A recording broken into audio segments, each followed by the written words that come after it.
My next guest is Elijah Carbajal. He is a teacher who followed in the footsteps of teachers in his family. He has served as an educator in the state of New Mexico since 2014 and is currently a Title I Reading Interventionist. He is the author of the book A Place They Love and the host of the Shut Up and Teach podcast. Elijah has worked hard to make school and his classroom a place that students love.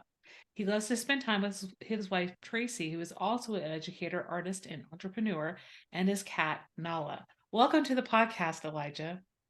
Hello, Dana. Thank you so much for having me on the show. It's a pleasure to be here. Well, we met last fall at the Teach Better conference, and we'll be talking a little bit about the upcoming conference as we wind down the episode. But I want to start off with asking you the question I ask everybody. Tell me about a time you were in the trenches and managed to crawl out. Oh man, that's an interesting question. I love that you kick it off with that, and because I love hearing all the different stories from the different educators because it brings a little bit of hope and encouragement. So hopefully, my story can bring a little bit of hope and encouragement to other folks. So my in the trenches story is one of the more recent ones, and it was a really tough year because we had just come back from the pandemic. So we had it was 2000 it was the 2021-2022 school year. So that was, I guess, 2 school years ago, or if I'm doing the math right. Yeah. But anyway, I was going through it, and there was just a hard transition for me to get back into the classroom and back into the routine, because there were still things like the trauma that we had to deal with, our own personal trauma, the trauma of our students and their families. um, COVID was obviously is still, kind of a thing right now, and it's still going around. And so that was obviously on everybody's mind. We had COVID practices and procedures in place, but it really made it kind of difficult for Mm-hmm. me to do what I normally do. And Mm-hmm. so it really kind of threw me off a little bit. But with that, there was a lot of other things that were going on in my own personal life as well as at school, and it was causing a lot of anxiety, and it was Okay. causing a lot of yeah, just a lot of anxiety at a high level. And so I found myself going, man, like I don't know if I'm cut out to do this anymore. Mm-hmm. And just being honest, just having that honest moment right now and just being vulnerable with everybody, I was like, I think I might be done because I'm not sure if Mm-hmm. I can keep teaching like this. And I took some advice that I had given to other people in my book. Kind of had to take my own advice. Mm-hmm. And in there, I mentioned that, there may be times where you need to transition to a different role, or you might Yeah. find that this isn't the role for you. Maybe you need to transition from a second grade teacher to a middle school teacher, or, a art teacher to a PE coach, or whatever the case may be. So I decided, maybe it's time for something different. Maybe it's not time that I get out of here, but maybe it's time something is different. So Mm-hmm. I had looked for positions. There was a potential for me to take a position at the school I was at as a STEM teacher. Mm-hmm. And unfortunately that fell through. I did find another position in the district that was a good fit for me. And Mm-hmm. so I transitioned into the role that I'm currently in right now, which is the Title I Reading Interventionist. And it was really interesting because I look back on that and it was like, man, that was I was definitely in the trenches, and I Mm-hmm. felt like I was just getting my butt kicked day after day. But I got an interesting email actually from someone in the district who got a copy of my book and Mm-hmm. said, wait Mm-hmm. a minute, I know this guy, or at least this name. And so Yeah. he connected with me and said, if I'm not mistaken, I'm the teacher that kind of took over your class when you left. Oh, wow. And I was like, oh my gosh, like, what are the odds of this? So, but he went on to say, the impact that you left was tremendous. He said those kids still talked about you even towards the end of the school year, and Mm-hmm. just reminiscing on some of the stuff that you had done with them. And so I look back on that going, man, I was in the trenches, but you know what? I was doing all right. I Mm-hmm. still gave my students um, the best experiences that I could possibly create for them, and I hope that those experiences are just memorable, like today, as they were the day that we did them. Mm-hmm. Mm-hmm. Yeah, I mean that's the impact that you have on those kids, and you never know. And it's kind of that coincidence that you're the teacher that took over was the one that had got the book and reached out to you through the district. That's pretty cool. Let's talk about your book. As I mentioned in the bio, it's called "The Place They Love," and a little bit is just about like your experience in the classroom and how to make the classroom fun and safe.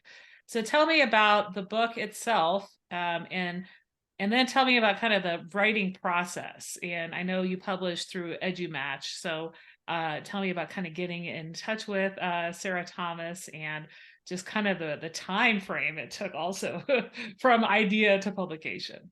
Yes, I'd be happy to discuss that. So the title "A Place They Love" came from a theme that was running through my blogs that I was writing. I don't write as much as I used to, but I'm getting back into that. And I put more blogs on my website now, but this was right before the pandemic. It was right after Teach Better 2019. I started Mm-hmm. blogging, and I just happened to notice blog after blog after blog had this running theme through it that was like, make school fun, make school Mm-hmm. exciting. School should be safe. School should be a place. And then it came to me, school should be a place that kids love. Mm-hmm. And eventually, I went through this whole I like struggle kind of like, do I write a book? Is it even worth it? Like, is this making any sense? She was my girlfriend at the time, but my wife Tracey just gave me the encouragement that I needed to kind of start collecting it and putting it together Mm-hmm. and reach out. And so I started doing that. And I what I found was that was the big theme throughout the book was make school a place that kids love. And we do Mm-hmm. that through a vast majority of the ways. There's chapters in there about being an engaged teacher, not just Mm-hmm. being an engaged student, but are you yourself, the teacher, engaged in your lessons? Mm-hmm. I highlight the shut up and teach mindset and how that Mm-hmm. applies to making school a place that kids love. Talking about the teach better mindset as well of yeah, that was great. Let's make it better. Mm-hmm. That was even better. Let's keep going. Right. And so just having that better mindset, there's a lot of ideas in the book that just focus on creating a safe and positive classroom culture, which in turn affects the whole school collectively. Mm-hmm. And so the whole book focuses on that, positively impacting students and making school just that, a place they love through excitement, engagement, safety, and belonging. So I that's the heart of the book. That's the message, and that's the big takeaways that readers will leave with. Mm-hmm. Now, the process you asked about, so I'd be more than happy to talk about that as well. When I pitched and finally got it, I pitched to one company and they had said, this is great, but we already have content similar to this. Mm-hmm. This is Mm-hmm. great. And then they recommended, hey, we recommend some other publishers here. And so I went to EduMatch Publishing during spring break before the pandemic, Mm-hmm. sent it to them. And then I got an email back about a month or so later, and it was like, hey, we're not accepting anything right now due to the pandemic. We're just Yeah. kind of, focusing on this right now. Yeah. So we fast forward about a year or so, we're virtually teaching now. And I decide, you know what, I'm gonna do it again. I'm gonna pitch to Mm-hmm. EduMatch Mm-hmm. again. So I Mm-hmm. pitched to EduMatch, and they Sarah Thomas is just like, hey, I want to meet with you. And Mm-hmm. so I'm like, okay, I don't, I figured this is a, hey, let's interview and talk, and then maybe I'll go Sure. read it. She was like, I've read it and I like it. I was Oh, like, cool. Yeah. oh my gosh, like I was not expecting that at all. Uh-huh. But Sarah Thomas is so great, and I worked alongside her, not physically alongside her, but virtually, going back and forth. She was helping me through editing and revising and all that, along with Mandy Froelich, who Okay. I'm sure your listeners are familiar with as well. So, but it was nerve wracking. It became like it freaked me out the Mhm. first time because we're working on this Google Doc, and I get the notification that Mandy Froelich has commented, not just read, but Mhm. has commented Oh, on your wow. manuscript, and I'm like, oh my gosh, like freak out moment. Yeah. And then it was like, bing, Dr. Sarah Thomas Yes. has commented. And I was like, oh my gosh. So not only are people reading this, but they're like making commentary on it. I'm like, Yeah. okay, you got to get past that, Elijah, because people are Yeah. going to read your book and Sure. like it. And some of them are going to say this is complete garbage, but that's Yeah. okay, you know? So working around that, the way I got past that was I started thinking of it like a music project.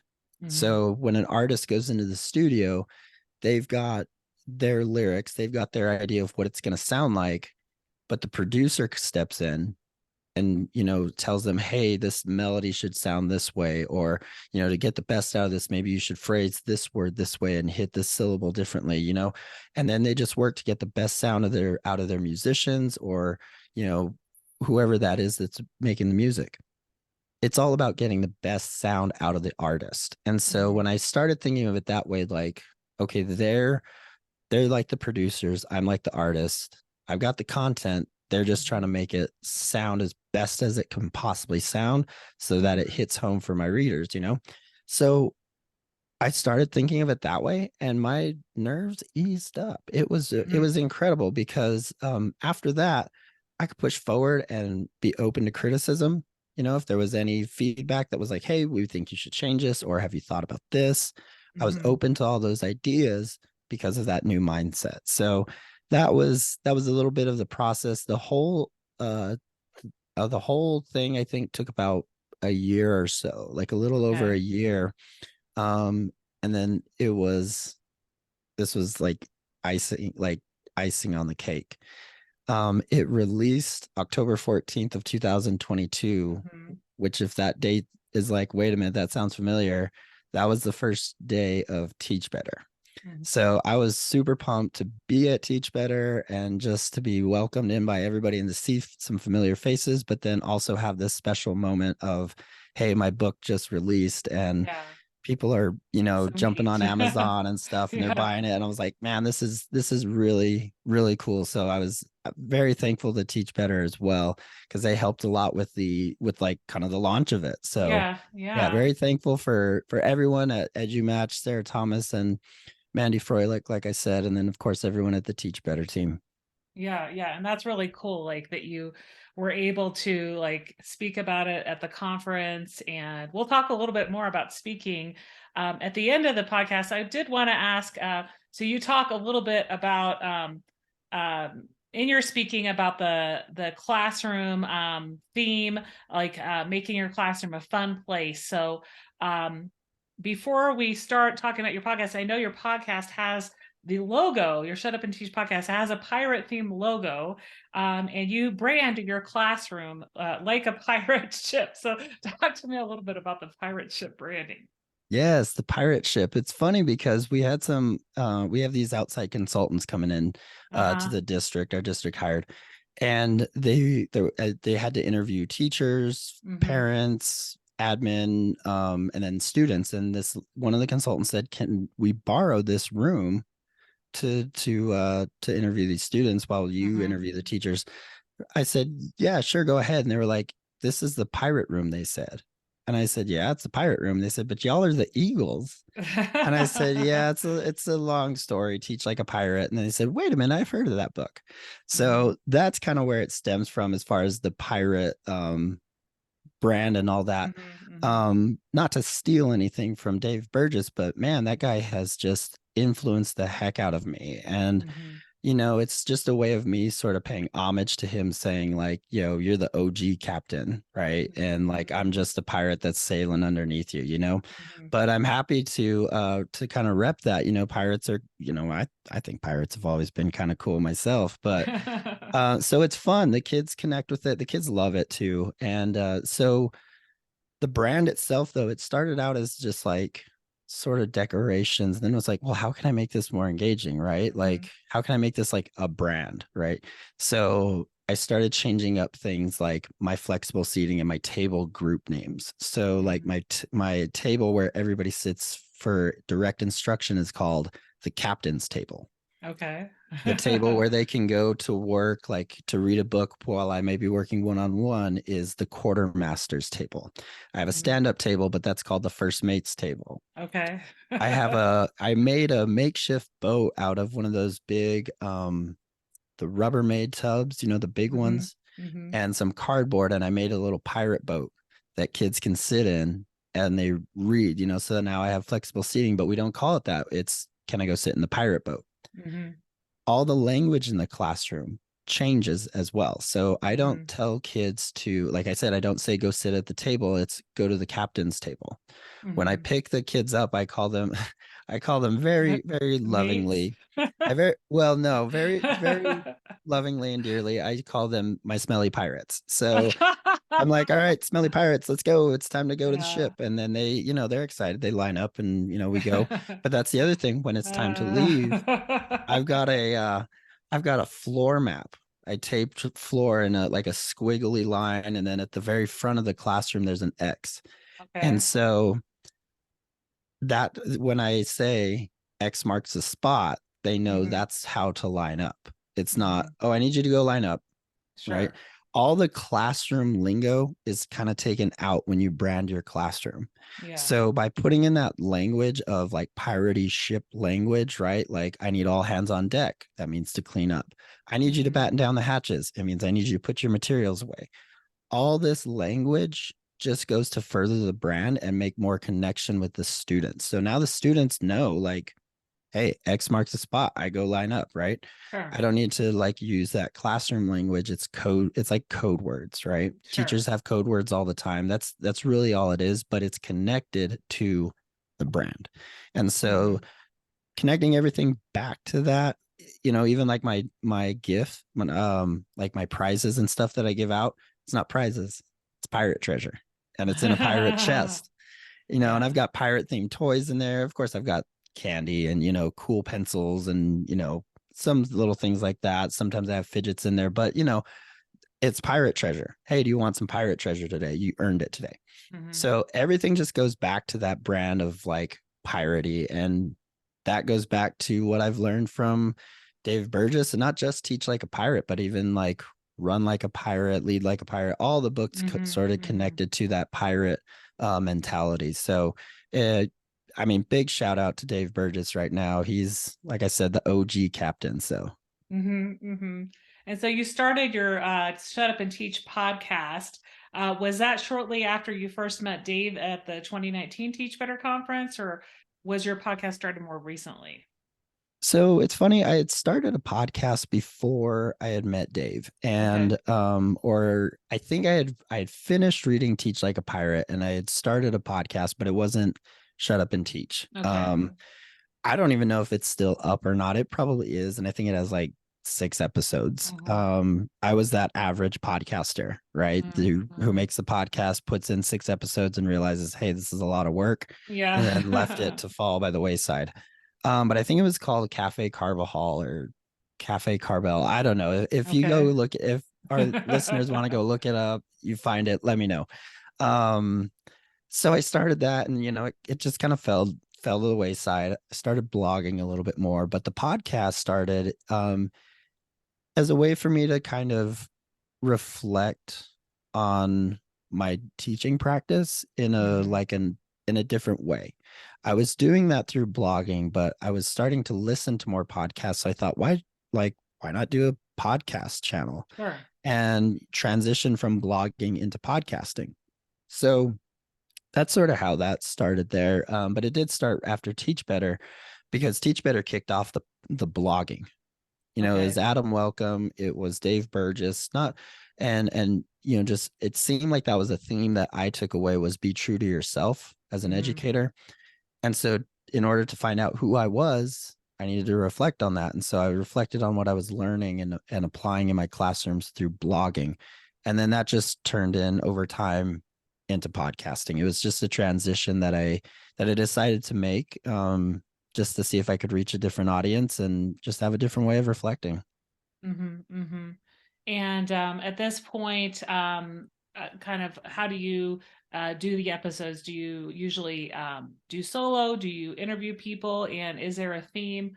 Like certain types of educators, like leaders, teachers, or people in levels of schools that they teach or lead in? Thank you for asking that question because that's not a question I get to answer a Uh-huh. lot, but it's something that I've talked about with my wife quite a bit.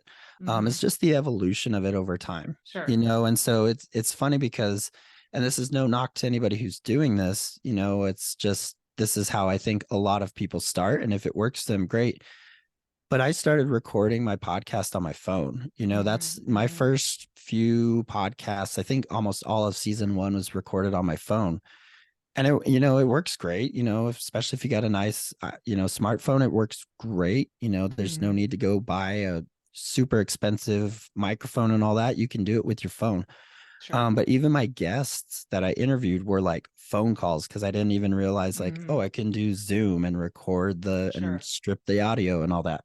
So, it's just so interesting to look back and reflect on the way things have evolved. So it started as reflections. The very first episode is called the Shut Up and Teach Mentality. And Okay. that really explains the two sides of the coin of the shut up and teach coin. And I'll just briefly explain that. So the first side is when you shut up and teach, it means that you put aside the negativity, the bad attitude, the Mhm. thing that's distracting you from being 100% for your kids, the thing that's Mhm. distracting you from being present in the moment. That needs to be set aside, not Mhm. ignored, but it needs to be set aside for after school. That can wait until I can get home. Um, I think it's in Kids Deserve It. Adam Welcome talks about, leave it in the car. Adam Sure. Welcome and Todd Neslony, they say leave it in the car. And so that's kind of the that's like the embodiment of that statement of just shut up and teach is like, hey, you know what? I know this is a big problem right now. I know this is weighing on me. It's stressing me out, but I can't let this bring me down and bring the Sure. energy in the classroom down. So Mhm. I'm going to set this aside. I'll deal with it later, but right now I need to shut up and teach. So that's one side of the coin. The other side is let's shut up and teach more than what we're currently doing. Mhm. Let's be better than we were yesterday, right? Sure. And let's shut up and teach, meaning let's put aside those bad practices. So if one side is let's put aside the bad negative mindsets, the other side is let's put aside the bad negative practices of teaching, handing Mhm. out worksheets, reading from the text and just answering questions in the back of the book. We can do better than that. We've Yeah. learned and have innovated and have grown so much since the pandemic that we have all these fantastic engaging tools to use to engage our kids. So let's start using that, right? Mhm. Let's shut up and teach more than a worksheet. Yes, we might have to get to school a little bit early. I might have to get to school about 10 minutes early to set this up, Mhm. right? Mhm. It doesn't happen all the time, but when it does, it's like as a classroom teacher, I remember doing that. Like, okay, I got to get there a little bit early to set up the science lab because that's first thing in the morning. I got to be, I got to make sure these safety things are in place and all that. Mhm. It meant getting there a little bit early, but I said, you know what? My kids deserve this. I'm going to shut up and Sure. teach because my kids deserve this Mhm. awesome Mhm. experience. So that's the other side of that. But they all started as short reflections, just reflecting on Mhm. mindsets, philosophies, experiences, and things of that nature. And eventually it was like, you know what? I want to reach out and hear what other people have to say. I want to hear Mhm. how they shut up and teach. I want to hear how they sort of are applying the things that I'm learning, see if they're applying those same things and what else they have to offer. I'm Mhm. always looking to learn. So inviting the guests on was a way for me to kind of connect with people on that level of, hey, how do you shut up and teach? But also a way for me to learn from other guests. So Mhm. right now, I've been focusing more on guest episodes, but there are some solo episodes that I do from time to time. And something I've been trying is doing a new theme. So, a theme for the Mhm. month that might be anything from classroom management to, SEL for teachers or, the grid method. I'm considering doing one on the grid method and interviewing some folks to discuss that.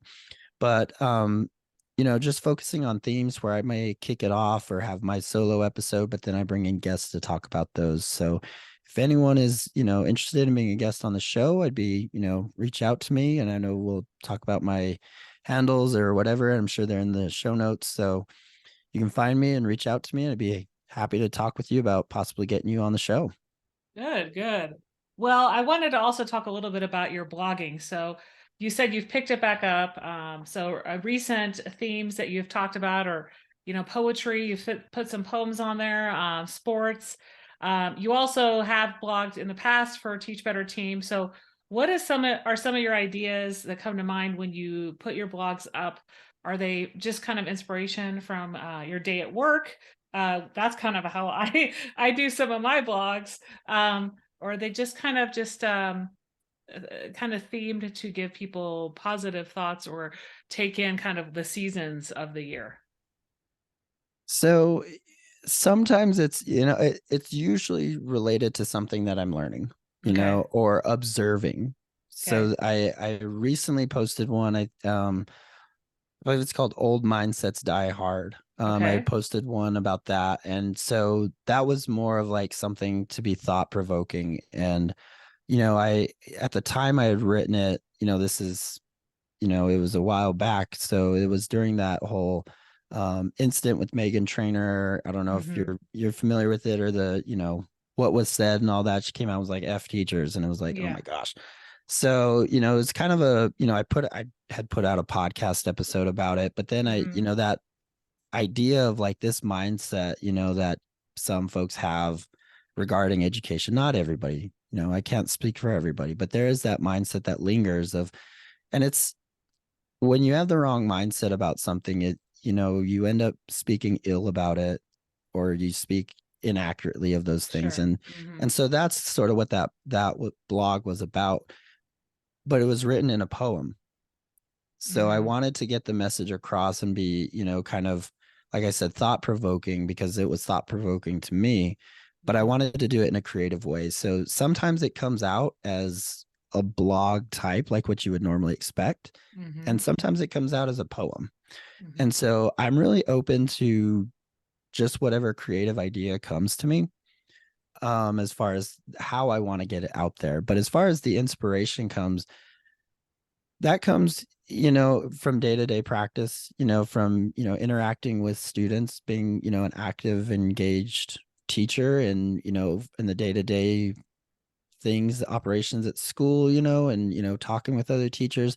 I also get inspiration from other educators, right? Like Hmm. like Hmm. I said, I'm heavily inspired by Dave Burgess, right? The pirate logo and all that, kind of is a nod to Dave Burgess. So I find inspiration from interacting with my PLCs at work, my PLN on social media, and any kind of inspiration I get. I'm kind of open to whatever, really.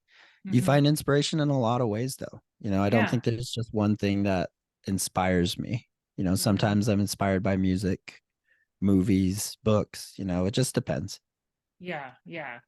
And you said that you and your wife do have a podcast in development.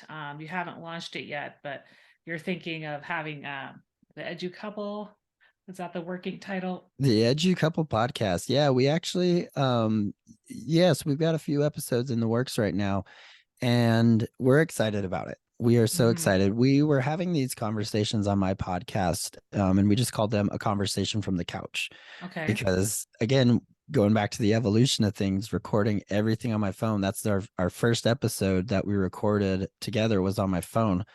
But this just goes to show, by the way, that you don't need fancy equipment, because that's one of my most highly played episodes on the Shut Up and Teach podcast. And it was recorded on a phone. So don't think you Yeah. need to go out and buy crazy, crazy expensive equipment. Anyway, we started doing that. And I just had this thought, like, man, what if we, like, I love doing it on the Shut Up and Teach podcast, but what if we did that together more often Sure. in our own setting? And so I threw the idea out, hey, you want to start a podcast? And she was all for it, And so we bounced ideas around. We landed on the Edu Couple podcast. We've got some reflections, conversations that we have up on there. And then, of course, we are open to interviewing edu couples. So, Mm. anybody who is married or in a relationship to another educator, or even if you're like, how they say, like your work bestie, right? Your Uh-huh. co-teacher or whatever.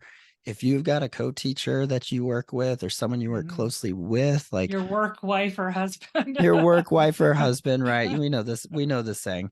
So we want to interview them too, and we want to hear, how you view education, how you approach and handle, the stresses of education and the highs and lows of it. But how do you Mhm. handle it as a married couple? And how does that benefit you as a teacher? And Mhm.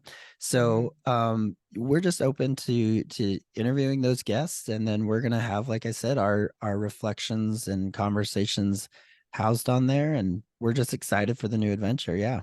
Yeah, yeah, no, that sounds like a great platform. I know in a lot of schools I've worked in, there's been couples and a place where they can listen to stories that are similar to theirs and how they met and how they work maybe in the same school or even in the same like grade level. There are a lot of couples that do that. Like, and I know there's a lot of educators like myself whose spouse is not in education, so that's a whole different thing. But yeah, so I really excited about the launch of that. So as of recording, the Teach Better session proposals are still this call is coming out soon, but as of release of this episode, it'll be just a few weeks before the Teach Better 23 conference. So talk to me about which session you're attending, you're planning on submitting to speak, and also maybe some professional speaking that you'll be doing over the summer, and maybe getting your book out to people in your district. Yeah, so Teach Better 2023. So stoked. I told my wife, I said, "You gonna present?" And she was Uh-huh. like, "I don't know, I might." And I said, Uh-huh. "Well, whether we're presenting or not, I'm gonna be there Sure. because I'm not gonna miss this conference because it's that great." So, but of course, I have that drive to present and to influence other teachers as well. So, I'm submitting a proposal geared around my book. So I've Mhm. developed some professional development about creating a place they love, all centered around ideas, themes, and key points found within the book. So, Okay. if anyone, I don't know if I'm going to be getting it, but I do offer this PD. So if it's something that other people are interested in, and getting, I'm available. Reach out to me and we can talk about doing it either virtually or in person. But I'd be, the PD is all, like I said, all centered around the book. I'm really excited about it. I've got something in the works for a principals conference Mhm. this summer that I'm really excited about. So I'll be presenting it there. And I'm just been getting into schools within my district. Mhm. That's where I'm kind of starting at right now, is just Mhm. spreading the word around my district as much as I can. I've had a school, I want to shout them out, Alamosa Elementary. They did a book study on it. And, when I met back with them, one of the coolest things they said was, our kids are happier. Mhm. After we read this book and we started doing the things that you talked about and recommended, they said, we noticed our kids are happier. And Mhm. so I'm really excited because I really believe the book can do that for your school and for your kids. And this PD can be a great way to kind of get a taste of what the book is about. Mhm. If you've already read the book and you attend, then it would be a great way to enhance your learning as well. So, regardless of whether you read the book, or haven't, this PD is for every teacher. So, yeah, really excited about the opportunities coming up, and Well, hopefully that I get and hopefully I get to present at Teach Better. Yeah, yeah. And we're excited to be back there on Podcasters Row in October. There's a lot of new podcasts that have been added to the podcast network. So we'll see who else is recording, but there's a great space for recording and then meeting people on site that we can have as podcast guests. So that's always a cool thing. Well, we've had a great conversation today about just your work as a teacher, your how have you just kind of learned from other educators and how you've created that space in your classroom and then use that inspiration for PD and writing your book and on your podcast. Out of everything we talked about, what's one thing you'd like listeners to remember? Oh, if, you know, I think I would want them to remember. I guess I would put, well, let me put it this way. I want them to take away this, that school should be a place that kids love to be at, Hmm. and that kids come to school for a lot of reasons, but learning is just one of those reasons. Hmm. So there's a lot we know as educators, there's more than just academics that goes into it. There's so much that goes into it. And so if kids are going to be here and they come to school for all these needs for, things like belonging, community, family, some kids, that's the only time they play is when they're at Hmm. school, right? Hmm. That's the only time they Hmm. see friends is when they're at school. I've taught in, areas with, high, low income areas where a lot of times families come, and those kids, it's where they eat. So kids come to school for so many different reasons. Learning is just one of those reasons. So if we focus on teaching the whole child and reaching the whole Hmm. child and reaching all these needs, school becomes a place that those kids love. Hmm. So Hmm. that's what I want our listeners to take away. Yeah, yeah, no, that's so important to remember. And don't get bogged down by just the must do's, like you said earlier. Leave the problems or the excessive thoughts at home or in your car, and focus on the teaching. Like you said, shut up and teach. Where can people connect with you and maybe have you come in for PD? Sure. The best way to find all my information is on my website, which is shutupandteachedu.com. There you can find access to the Shut Up and Teach podcast, where you can listen live on the website, or you can find your streaming platform, as well as listen on the Teach Better podcast network. You'll find access to my book, A Place They Love, with links to Amazon, Barnes and Noble, or if you'd like to do bulk ordering, you can order directly from EduMatch. Um, I've got blogs and poetry on there, and we've also got merch. My wife and I have a merch store connected to things like the EduCouple podcast. We have other kind of collections in there called Adventures in Education. I've got merch, for Shut Up and Teach and A Place They Love. So if y'all need some really cool teacher swag, head on over there. You'll find the merch link there. But it's also got all my information and links to my social medias. I'm really easy to find on Twitter, Instagram, and TikTok. It's the same handle. It's at Carba Eli. So that's Hmm. at CARBAELI. And I'm also on Facebook, Elijah Carbajal. My profile pic, I'm pretty sure, is the same as my Twitter. I always try to keep those the same, so it's easy enough to recognize me. Hmm. Hmm. Great. Well, it's been a pleasure having you on the Out of the Trenches podcast today and learning more about your work and really getting to know just about what makes you tick as an educator. Yeah, thank you so much. This has been a great conversation. I'm so happy to connect with you and your listeners. Thank you again for having me on.